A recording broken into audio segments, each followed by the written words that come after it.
And you know who's hot right now, Andrew? Who's hot? Alex. The Dallas Mavericks, a They are. 7-game winning streak. They are. They traded for PJ Washington. They got Gafford from the Washington Wizards, and it just seems like the entire team has now been Yeah. uplifted, overhauled, and now they look great. And this team, to me, man, I want to know from you: are these contenders? Because the way they're playing, I mean, they took down the Suns. I know, like we have questions about the Suns, but Kyrie and Luka, it seems like they have their squad to go fight in the postseason. Yeah, but we talked about the face of the league. Luca has a chance to be the best player in the league really soon, right? I mean, Jokic has that title for me clearly at this point, but Luca is he's just different, bro. That guy is absolutely different. And then Kyrie's playing at a very high level now. So and they added the front court depth. You know, Derek Lively has been great with them. When Derek Lively was drafted or before the draft, I was saying like Dallas would be the perfect fit for him. So I was so happy to see him go there and thrive. So they have some defensive pieces. Now they got more front court depth. And I think they could definitely get legit because Luca has shown like you do something once, you do something twice, you're probably going to see it again. We've seen him have the Phoenix Suns heart in his pocket. We've seen him have in the bubble the Clippers heart in his pocket. He can literally take over a series on his own. And then he has Kyrie Irving right next to him. I mean, they are going to be a problem in the playoffs. Also, this is a win-win trade. Shouts to the Hornets, man. Grant Williams changing things around for the Charlotte Hornets.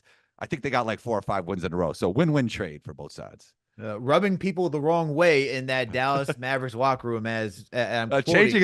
Changing his sneakers from Luca's to Tatum's. Wow. Wow. Man really misses being in Boston. Look at that. But hey, look, this is the run that the Mavs have been on so far. They defeated the 76ers 118 to 102, the Brooklyn Nets 119 to 107, the Knicks 122 to 108, the Thunder 146 to 111. That's a statement win in my eyes. They beat the Wizards 112 to 104, Spurs 116 to 93, the Suns 123 to 113. So they're on a good 7-game winning streak. They next face the Indiana Pacers tomorrow at 5 p.m. So I'm looking forward to watching that game. I want to see how they compete against a high octane offense like the Pacers. But I think when you look at the Mavs and how they're currently constructed after moving Grant Williams, and I do agree that was a fair trade, they just have more hype, man. They just have a legit big man in the front court now. And PJ Washington being that four that can stretch the floor for these guys like Luka and Kyrie to get downhill changes everything. And you don't got to just rely on Derek Lively, who's been a revelation for that team to play the center. You got Gafford there too. So you got some veteran experience on a guy who's played the position for a long period of time at a high level. So it's just so many interchangeable parts now for the Mavericks. They're going to be interesting. Looks like the Knicks are going to get that pick this year because this team's Okay. competing. So Nice. thank you to the Dallas Mavericks. I appreciate that. Don't tank again. We knew we would like another first rounder. But hey, the Mavs are looking like a legit team, man. How far do you think with this team they can go in the postseason? They could go all the way. All the way. They could. They could. Wow. You saying okay? I'm going to go through some matchups with you then. I'm going to go through some matchups. Are All we right. going in full health? What are we doing here? Full health, every team? All team fully healthy. Where Okay. I don't because that's the only way you can gauge this. I mean, if I say hey, this team's not healthy, and the Mavs are going to be healthy, which they are right now, they're going to that's just Yeah. it's not fair. So let's go fully healthy. Minnesota Timberwolves, Dallas Mavericks. Who are you taking? I'm taking the Timberwolves. Taking the Timberwolves over the Mavs. Okay. I'm taking the Timberwolves, but I wouldn't be surprised, right? Like I think it's pretty close. I'll take Okay. the Timberwolves though. Thunder. Yeah, I think they got too much front court depth, and then on top of Luca and how good he plays in the post, Kyrie's actually an underrated post player himself. Um, There'll just be too much physical. Like Luca will have a field day against OKC, and I think they will. I think that's a tough matchup for OKC. So Okay. I'll take the Mavs there. All right. Clippers or Mavericks? Who are you taking? Man, that's tough. Another close series. I'm going Mavericks, bro. Yeah, I'm going Mavericks. Wow. Over the Clippers. Yeah. All I right. think, I think history tells me that Luca could take the Clippers heart and put it in his pocket. Okay, I'll catch up to you because I haven't said I think the Mavs can take down the Timberwolves. I think they could take down the Thunder. I think the Clippers would beat the Mavs. I'm going to Okay. catch up right there. Nuggets, who you got? Nuggets, full health Nuggets.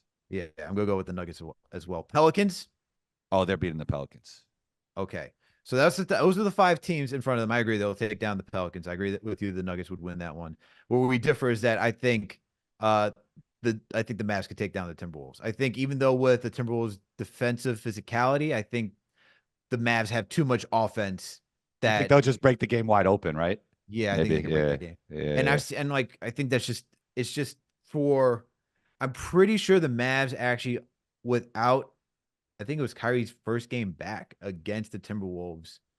The Mavs actually took down the T-Wolves. I'm not sure if Luka played that one. Let's go back. Let me go back to see that one. I think Mavs and Timberwolves have the two most underrated players in the NBA. Okay. TJ Washington and Naz Reid. PJ Nash, PJ Washington and Nas Reed. Two of I the most agree with that. yeah. Those guys are probably the two most underrated players in the NBA. You know who's And my underrated? You know who's underrated at this point? who? Kyrie Irving. When Kyrie Irving is playing like this, like fill in the blank, Kyrie Irving is a top blank NBA player.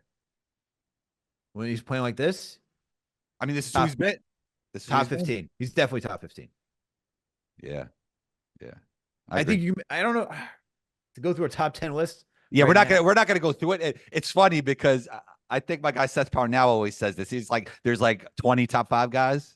Yeah. It's like you bring up somebody, you're like, yeah, he's top 5. No, he's top 5. And then you went through like 20 guys, you're saying he's top 5. But nah, I agree with you, man. Like Kyrie Irving, when he's playing like this, he's top 15.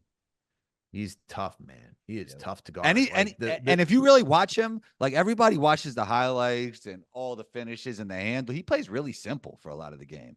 Like he's a great shooter. Yeah, he's very fundamentally sound. Very fundamentally sound. I mean, the thing is, like, he can knock down tough contested shots, and he just knows where he wants to get to on the floor. It doesn't have just like I know all the highlights are his dribble combo moves and how he gets to the rim or just breaks guys' ankles, but he's not doing that throughout the entire game. He's just knowing which spots he wants to get to. And look, that team right now, the Mavericks are dangerous, man. I think they're a Western Conference Finals team the way they're currently constructed. I think for me, it always comes down to do the Mavericks have most of their pieces that they were there, the important pieces to get there after the trade, right? Like you added PJ, who's a big impact player. You added Gafford.